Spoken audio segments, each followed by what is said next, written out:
E o Pilatos viu que se ele matasse Jesus, podia provocar uma guerra civil, o que ele não queria. Aí quando ele soube que Herodes estava lá, também queria jogar a bucha para Herodes. Herodes devolve para Pilatos. E o curioso é que esse palácio que eu mostrei, que é enorme... Pô, você manja, hein? Porra! Que isso? Você manja, hein? Incrível. Danado, hein? Uma memória... Os caras sabem tudo, que é uma história complicada. Não, ele pega a Bíblia e vai pro lugar para ele contestar. É que esse livro aqui mudou minha vida, sabe? Como é que você se interessou por isso, pela Bíblia? Eu sempre tive uma paixão por Deus muito grande. E eu sempre questionava. Por isso que eu falei, eu sou um questionador, sou um crente que questiona. Cético. Uhum. Parece paradoxal, né? E...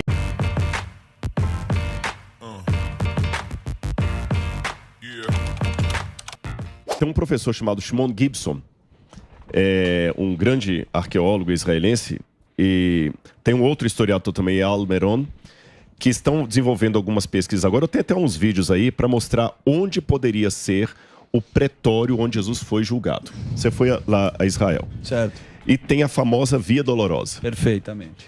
A Via Dolorosa, esse talvez era o lugar do julgamento de Jesus. Estão vendo aqui fora? Deixa eu só explicar primeiro o vídeo, depois eu entro nesse detalhe. Aqui são túmulos do Antigo Testamento que foram cortados e lá atrás você tem a parede do século XVI mais em cima e mais embaixo um muro da época de Herodes. Veja que as pedras de baixo são diferentes das de cima. Sim. Herodes fez um muro aqui. Então, aqui nós estamos do lado de fora do muro do Palácio de Herodes. O palácio ficava desse muro para dentro. E num próximo vídeo aí, vocês vão ver numa próxima imagem, uma escadaria que tem um conjunto de pedras de um lado, de outro, como se fosse uma rampinha e uma escada no meio. Eles vão mostrar daqui a pouquinho o vídeo pra gente. Essa escadaria faz todo o sentido de acordo com a descrição de um historiador chamado Flávio Josefo, do primeiro século, que ali ficava o pretório onde Pilatos residia quando vinha para Jerusalém. Josefo não menciona Pilatos, ele menciona os governadores romanos. E Herodes também ficava ali. Então, quando você vai para o Evangelho de João, você vai que tudo encaixa, porque ali você tem uma escada que bate no muro, quer dizer que tinha uma porta ali. E o Evangelho de João fala de maneira muito significativa que quando Jesus estava para ser julgado, olha o que diz aqui, Evangelho de João, capítulo 18, verso 28. Depois levaram Jesus da casa de Caifás para o pretório. Era cedo de manhã. Eles não entraram no pretório para não se contaminar, pois somente assim poderiam comer a Páscoa. Então Pilatos saiu para falar com eles. Olha essa escada aí, ó, tá vendo? Então, mas... Volta o vídeo, por favor. Então, mas... Vocês percebem que tem uma escada... Então, mas o Jesus, se ele fosse julgado pelo Caifás, ele ia ser apedrejado, porque parece que a blasfêmia era apedrejamento. E aí ele foi falar com o Pilatos e falou, ó, tira essa bucha de mim... E julga ele como pelos romanos. Porque quem estava dominando lá era o Império Romano, né? E tem mais um detalhe. Legalmente, os judeus não podiam sentenciar ninguém à morte. Entendi. Se Caifás matasse Jesus, ele estaria incorrendo em crime. Então, foi uma treta, né? Jogaram para os romanos. Jogaram para os romanos. Aí Herodes... Então, mas o Caifás, ele foi pedir. Ele foi pedir. E aí a mulher do Pilatos, que é a Cláudia sonha com Jesus, isso. fala assim... Fala, não mexe com esse menino. E o Pilatos percebeu o pepino que ele estava na mão. Porque Jesus era um líder, Pôncio Pilatos. Se Jesus tivesse sido... Inclusive, Pilatos, por muito tempo, duvidaram da existência arqueológica dele. Hoje nós temos a comprovação arqueológica. Tem, lá, né? Sim, Cesareia Marítima. Tem o nome Pilatos nome dele, lá, cara. Cesareia Marítima. Aí o Pilatos viu que se ele matasse Jesus, podia provocar uma guerra civil, o que ele não queria. Aí quando ele soube que Herodes estava lá, também queria jogar a bucha para Herodes. Herodes devolve para Pilatos. E o curioso é que esse palácio que eu mostrei, que é enorme, ele tem lugar para ficar Herodes de um lado e Pilatos do outro, que eles não se bicavam.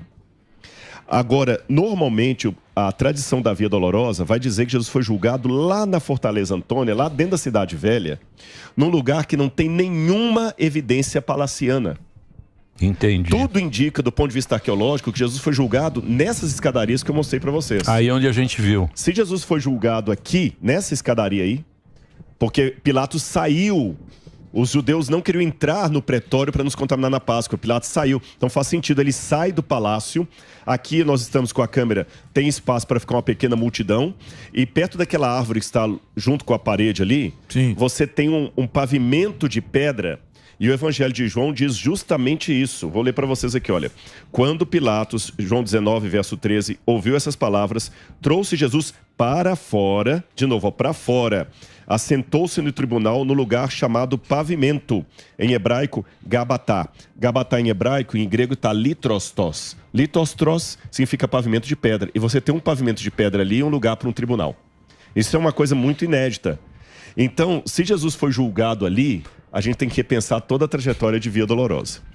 Que é o lugar mais sagrado da... Só estou dizendo, claro, é uma possibilidade arqueológica. Onde ele andou com a cruz. Caramba. Exatamente. Que é o caminho, né? É o caminho. Você tem que falar das possibilidades, o que as evidências estão mostrando. O Calvário. Sim. O Calvário. Aí o Calvário seria num outro lugar. É outro lugar o Calvário? Então são pesquisas que a gente vai fazendo assim. Pô, você manja, hein? Porra. Que isso. Você manja, hein? Incrível. Danado, hein? Uma memória... Os caras sabem tudo, que é uma história complicada. Não, ele pega a Bíblia e vai pro lugar para ele contestar. É que esse livro aqui mudou minha vida, sabe? É uma história complicada. Né? Como é que você se interessou por isso, pela Bíblia? Eu sempre tive uma paixão por Deus muito grande. E eu sempre questionava. Por isso que eu falei, eu sou um questionador. Sou um crente que questiona. Cético. Uhum. Parece paradoxal, né? E aí eu lembro que na infância tinha uma paróquia na minha casa, eu frequentava essa paróquia e o padre, ele tinha os livros dele lá, ele tinha estudado em Israel, era erudito, e Padre Roque já faleceu. Depois ele virou bispo. Eu ficava namorando os livros dele lá. E quando eu me tornei adventista e fui para o seminário, depois eu herdei a biblioteca desse padre, que eu tenho os livros lá em casa. Mas quando eu era criança, eu falava, isso aqui veio de Jerusalém. Ficava vendo com as letras hebraicas, achando tudo bonito e tudo. E hoje o mais fascinante, sabe o que é? É que eu gosto de academicamente estudar a Bíblia, mas o resultado que essa pregação pôs. Eu até falo uma coisa aqui, Emílio, sem estourar o tempo. Eu acho que uma reflexão que cada um, nós que estamos na banca aqui, quem está assistindo a gente em casa, uma reflexão que você deve fazer. Quando você olha para trás, a sua vida profissional, social, quais os frutos que você deixou? Quais os frutos? Isso vale até para os religiosos. Uhum. O que você está pregando está fazendo com que pessoas deixem a miséria, a pobreza, o mundo da angústia emocional para se tornarem novas criaturas, ou você só está criando treta?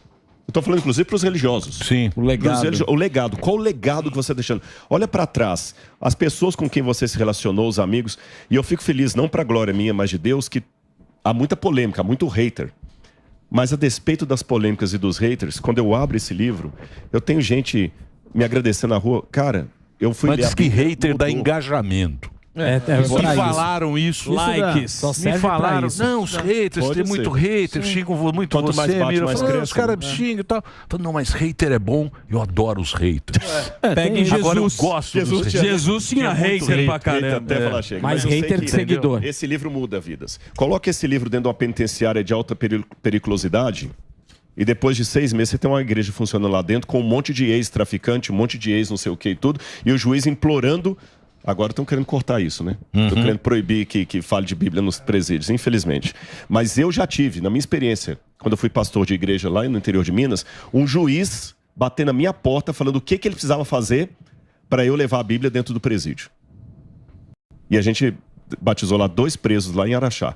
Um por latrocínio, que estão mudados, completamente diferentes. Então, já teve juízes e delegados vindo pedir, leva a Bíblia para o presídio. Transforma. Então, atacar esse livro é uma besteira. Por que você acha que transforma? Porque é o seguinte, eu acredito nisso, né? Droga, que eles falam muito da... Como é que eles falam agora que... nas penitenciárias você vai refazer o homem. Como é que eles falam? Ressocialização. Como se o homem fosse um automóvel, que você pega aquele automóvel... Eu vou levar esse automóvel ali e vamos trocar esse ser humano. Mas a única coisa que eu vejo mudar é quando o cara vai para a palavra de Deus. O criminoso, caramba. Até o criminoso respeita. Então, mas por que que acontece isso com a pessoa? Eu vou falar por que acontece. Até o criminoso respeita. Porque se o camarada vai para a ala dos crentes, se torna crente, depois desvia, aí o pessoal vai e acaba com ele. A única razão pela qual algumas facções permitem que o sujeito saia é se ele se converter. Mas se ele sair da igreja, eles vão acabar com ele. Interessante isso. Agora, por que muda? Eu vou responder por qual não é a razão. Dizer que a Bíblia muda porque é um livro religioso, não. Você tem um monte de livro religioso no mundo. Bhagavad Gita, o Corão, o livro dos Vedas. Dizer que ela muda porque ela tem histórias, não. Um monte de história tem por aí. A Bíblia muda não pelo que nós vemos, mas pelo que nós não vemos. Porque quando eu pego a Ilíada de Homero e pego o Evangelho, a Ilíada de Homero é muito mais bem escrita que os Evangelhos. Do ponto de vista gramatical, estilo, grego, a Ilíada de Homero é muito superior. Se eu pegar Shakespeare, Shakespeare é muito superior ao apóstolo Mateus, muito mais. Se pegar Carlos Drummond de Andrade, é muito mais poético do que os Salmos. Mas Carlos Drummond de Andrade não faz o que eles fazem. Então, respondendo a sua pergunta, a Bíblia muda não pelo que nós vemos, mas pelo que nós não vemos. O poder de Deus que está nesse livro e nenhum outro. O que você sente? Você sente. Porque se fosse pelo que nós vemos, eu teria o mesmo resultado com outros tipos de literatura. E eu não tenho. Pegue os melhores livros do mundo, José Saramago, Machado de Assis, Dostoiévski, mesmo autores cristãos, Dostoiévski, coloca lá. É que Dostoiévski também baseia na Bíblia. Eles não vão fazer o que a Bíblia faz. E a Bíblia é um livro complicado. Ela tem um monte de senões, tem histórias complicadas aqui. Metáforas. Então, mas tem os caras, por exemplo, eu estava conversando com os progressistas. Eles não falam que são progressistas. Progressistas está uma coisa meio queimada agora. Agora eles se chamam de humanistas seculares. Ou seja, eles dizem que nós... como homens que somos capazes de, por nós mesmos, termos os nossos valores morais e éticos, que a gente não precisa ter um Deus, que a gente é capaz de ser. Eu acho que esse pensamento, ele vai levar a gente a voltar a ser bicho. Não, com certeza. Se a gente não tiver Deus, uma guia, né? Uma guia ética, espiritual. A ética que então, tem, né? mas esses caras acham que a gente por si só... Cria a própria? Não, a gente consegue se adaptar e transformar uma... A própria ética mostra que eles estão errados pelo seguinte, existem, eu não vou dar um número preciso, mas passa de 100 as sugestões de uma lei universal sem Deus. Passa de 100. E nenhuma delas atende. Já que citaram o Dostoiévski aí, né? Os irmãos Karamazov, quando o Smerdyakov mata o pai e o irmão vai visitá-lo na cadeia, ele fala assim, eu matei o nosso pai pelo que você falou, você escreveu o livro, que se Deus não existe, tudo é permitido. Um artigo. É o Dostoiévski, né? Sim. Se Deus não existe, tudo é permitido. Ou seja, tira Deus da jogada, e qual a ética que está valendo? A ética de Hitler? No nazismo, era correto matar judeu? É isso aí. Qual que é o critério? Quando o homem coloca a ética, normalmente Deus, acontece... E como é que você vai falar que aquilo é errado? Qualquer coisa se torna circunstancial sem um padrão universal, e esse padrão universal tem que ser divino. Show. Então, se você pega, né? Pega, por exemplo, a Europa. A Europa, você tem quantas línguas ali? É uma confusão de língua, tudo de paizinho, de meio tribos e não sei o quê. Só um Deus. E se manteve até agora com um Deus com várias línguas. Só que agora está mudando, né? Por causa desses humanistas seculares que já tiraram isso do... Querem rasgar a Bíblia. Rasgaram o negócio. É complicado. O que você acha que vai acontecer? Eu acho o seguinte. Acho não. Eu creio. Não é achismo. A Bíblia fala que os eventos finais seriam globais. Literalmente globais. Não simbolicamente... Não é figura de linguagem. O último evento global que tinha havido no mundo era o dilúvio. Depois do dilúvio, a Terra não teve nenhum outro evento global. Nenhum outro evento. Pode pegar. Os grandes impérios mundiais não foram mundiais. A Babilônia não foi mundial, a China não foi mundial, a Pérsia não foi mundial, Primeira e Segunda Guerra Mundial não foi mundial. Aí nós tivemos agora a pandemia. Pandemia foi. É o primeiro da história mundial. Boa. E agora, a partir daqui, tudo que está se desenhando em termos mundiais. Eu estava lá ouvindo Sandra falando de economia. Agora, a economia é mundial. Qualquer rasgo agora, o mundo inteiro se dana. Não estou falando só de um país ou outro, não. Se eu falar de uma pandemia, é o mundo inteiro. Se eu falar de um problema ecológico, é o mundo inteiro. Internet é o mundo inteiro. Se houver uma guerra agora, vai ser o mundo inteiro. E o Apocalipse 13 desenha que o último governo desse mundo, o anticristo, será um movimento mundial. Paralelo a isso, a pregação do evangelho também será mundial. Jesus falou em Mateus 24:14. Será pregado esse evangelho do reino a todo mundo, em testemunho a todas as nações. Então virá o fim. Isso está cumprindo aqui agora. Porque eu estou falando com vocês numa câmera, mas milhares de pessoas estão assistindo a gente e outras tantas milhares vão assistir depois quando esse vídeo estiver lá no ar. E está multiplicando, nós tivemos casos, eu não vou falar o país até por questão, mas num país da janela 1040, onde ficam os países muçulmanos mais acirrados, um rapaz resolveu estudar português por conta própria e encontrou os meus vídeos sobre arqueologia, encontrou um brasileiro lá cristão e aceitou a Cristo. E eu conheci pessoalmente, tive com ele há pouco tempo. Caramba. Sabe? E ele se tornar cristão significa que ele pode ser morto pela família. Por isso que eu não estou falando nem qual foi o país que aconteceu, nem o nome dele. E isso está acontecendo, tem muita gente sonhando com Jesus, movimentos mundiais. Inclusive, Emílio, se você me permite, eu vou fazer um evento agora dia 6, não é nada pago, é gratuito. Eu quero explicar assim, o que Jesus falou sobre o fim dos tempos.